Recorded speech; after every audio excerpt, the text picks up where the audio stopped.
It's time to get started on the two shell carvings that there are to do on the fronts of the two drawers. And this is a photograph of the one that is at Yale.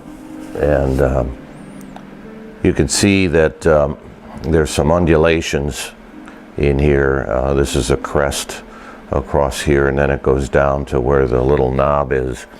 And then from this crest it goes down and then back up to the points there. And you can see it's a very crisp carving. And the depth of that is about 1/4 of an inch.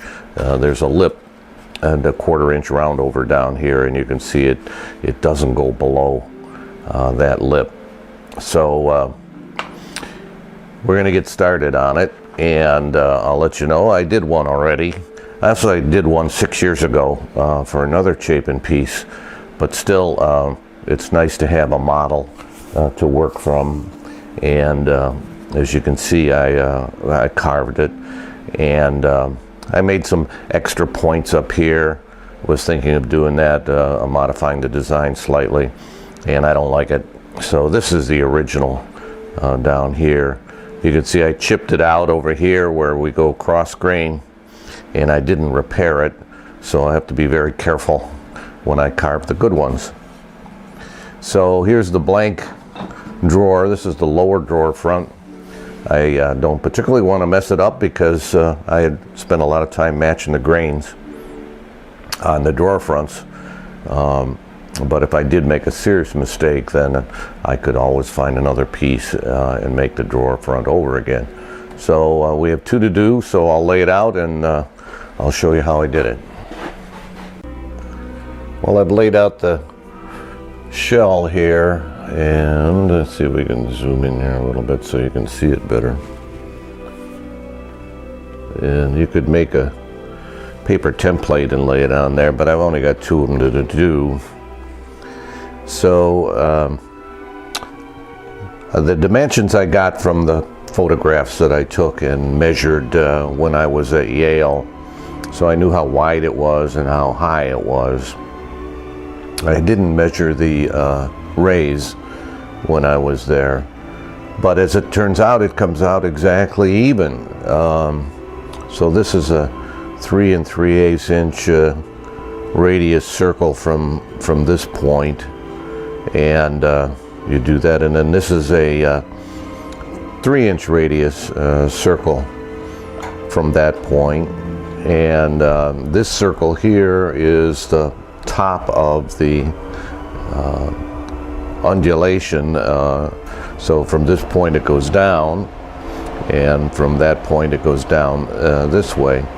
But these turn out to be exactly half of a 5/8 inch circle, and there are 9 rays on either side of the center. And the way I figured those was just using dividers until it came out even, like so.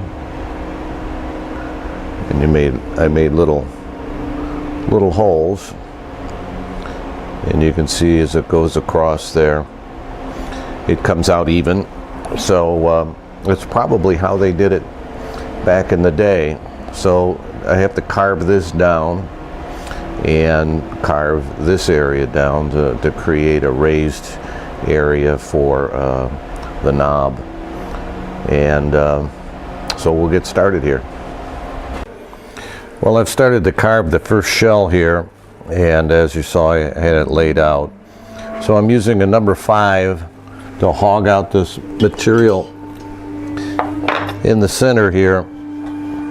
So you've got this undulation that's going on, so it goes down here, and this will have to be rounded, and then it comes down here and then goes back up to the top. So I started with this large number 5 here, and took out the material, and I've got a little template here someplace. There it is. And this is a 1/4 of an inch, and you can see there that it kind of fits in there, and what I can do is move it around here. and make sure that the curve all the way around matches that 1/4 inch. The middle here is kind of bumpy right now, and the grain wants to go this way, so we're just trying to smooth it out. I'll round this over. This has to be deeper in there, and then I'll put the lines back on before I do the next step in the carving. Well, I finished rounding over what I call the donut here in the middle, and I made it a little deeper down here, and made sure that it was reasonably even depth all across here, and then I put the lines back on so that I can see what I'm doing as far as carving goes. Now, I left the nail in here to kind of show you, I just put a rule along that pin and come out to each of these points here to put the line on.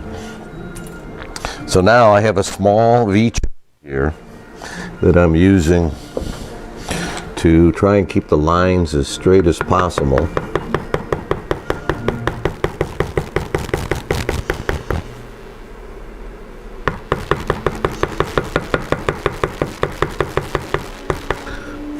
To start to make the veins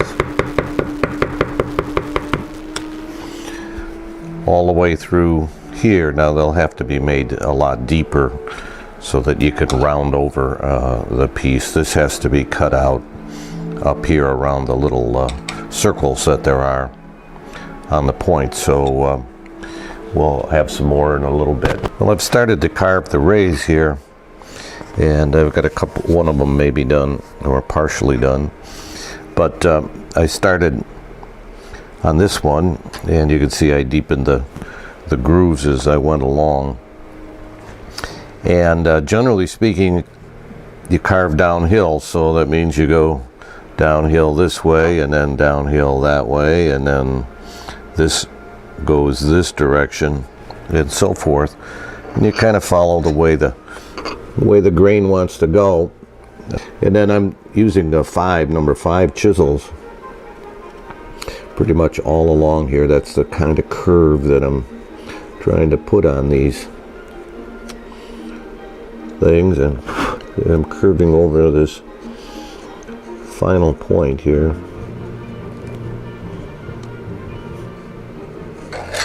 Size, this is a back bent chisel, and this should work on this side.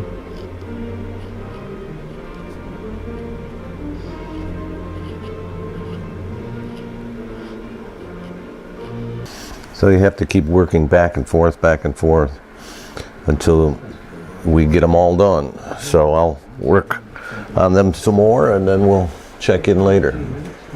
Well, I'm getting to the most difficult ones now. Right here at halfway, the grain runs straight across these veins or rays of the shell, and that of course is the most difficult to remove without it chipping out. So we got to make sure our chisels are the sharpest as they are. I'm working on this one right here at the moment, but as we get to these two where the grain is dead across, when we go down here close, it has a tendency just to lift there, so we have to be very careful. Well, I'm pretty much finished with the carving part of it. I've got to clean it up here, but of course the worst part was going cross grain there in the middle with these and trying to get it smooth. A few of the other ones that were tough were over here where the grain changes direction. So they're kind of bumpy, but now I'll clean it up with files and a little sandpaper. So I'm finished carving it, and I've cleaned it up a little bit with some sandpaper and files. And it's not finished sanded yet, the drawer front as well as the shell. I've got to get down to 220, so They're at about 150 right now. So that finishes one, and if I don't ruin it by peeling off the double-sided tape, we'll start on the second one. So I completed the two shells. You can see the one on the top and the one on the bottom. I'll zoom in here so you can see them a little better. I'm hand holding the camera here so that I'm in as far back as I can get in the shop and trying to get it all into the frame. So we're done with the shells, and so the next step is to carve the cartouche. So we'll give that a shot.